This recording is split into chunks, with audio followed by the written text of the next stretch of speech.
What is inflation? Well, inflation is an expansion of the money supply. That is what the word means. If you think about the word inflate as a word, well, what is inflate? Well, inflate means to expand, right? If you inflate a balloon, the balloon expands. So what is expanding when you talk about inflation? It's the money supply. The government creates new money, puts more money into circulation. That expansion is known as inflation. Deflation is the opposite. You contract the money supply and money supply deflates, just like a balloon. You fill it with air, it expands, it's inflated. You deflate the balloon, the air comes out, it contracts. So that's what happens to money supply. It expands and contracts. Now, there are many effects of an expansion of the money supply. One is that prices rise, or sometimes prices may fall, but they'll just fall by less than they would have otherwise fallen had there been no inflation. But people confuse the result of inflation with inflation itself. And if they don't see a rise in consumer prices, they just assume there's no inflation. But there could be a lot of inflation. Maybe without all that inflation, consumers would have benefited from falling prices. But instead of benefiting from falling prices and a lower cost of living, they're suffering higher prices, and the difference is inflation. Okay, that makes sense. So there's a lot of, Julie and I listened to your podcast, the Peter Schiff Show. You guys listen to it as well.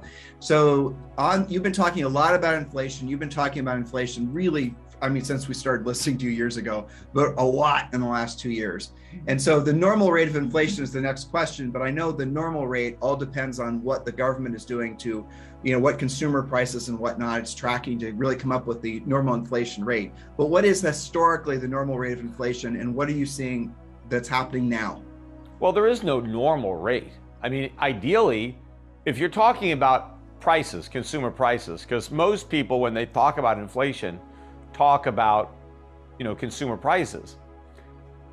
The normal thing in a free market economy for consumer prices is to go down.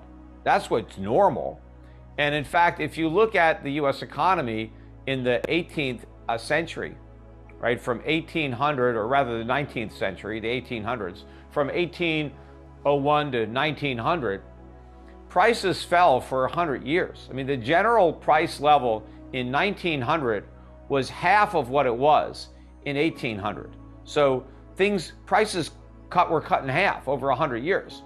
And during that 100-year period of falling prices, Americans prospered. If you look at the second half of the 19th century, the Industrial Revolution, that economic growth that we enjoyed as Americans during that period far exceeds anything that's taken place since, either in the 20th or now the 21st century. So we had massive economic growth, yet prices were going down pretty much every year.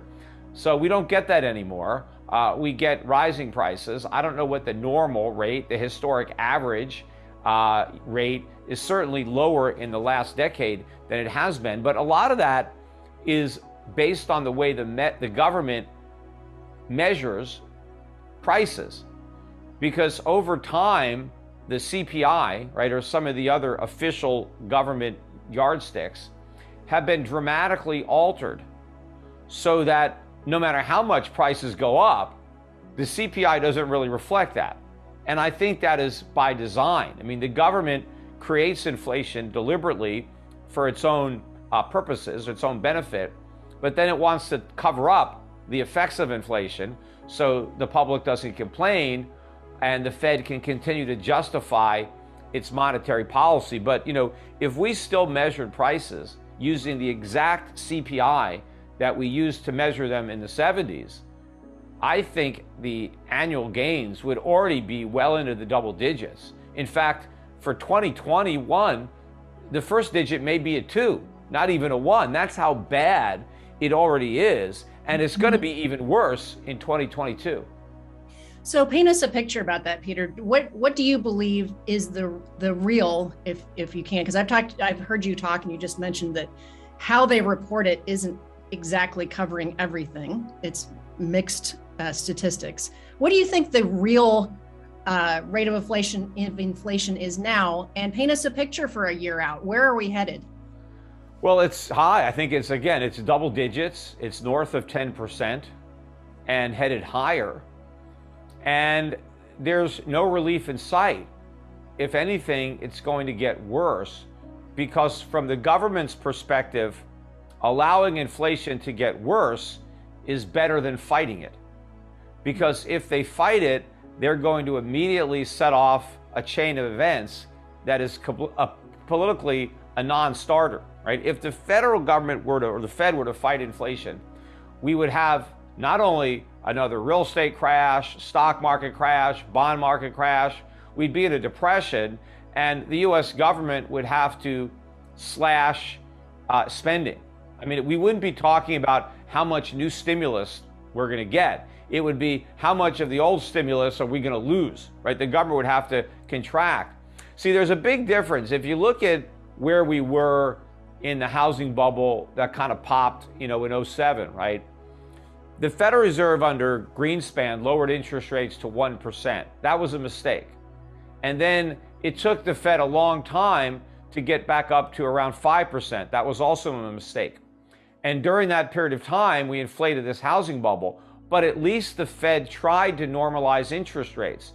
And it was the increase in interest rates that pricked that housing bubble, because it increased the cost of financing a home. And then by increasing the finance costs, it made homes more expensive. More people could no longer afford to pay those prices. Prices started to fall. When prices started to fall, people started mailing in their keys because they couldn't make their payments. A lot of people had adjustable rate mortgages that reset with the higher rates, and it was a collapse. But this time, the Fed lowered interest rates to 0, which was an even bigger mistake than 1, and has left them there pretty much for the last 12 years. I mean, there was maybe 1 year, 1.5 years, where we got above 0, we got up to about 2%, and then we went right back down to 0. But the Fed never normalized interest rates, nor do I think they have any intention of even lifting interest rates above 0.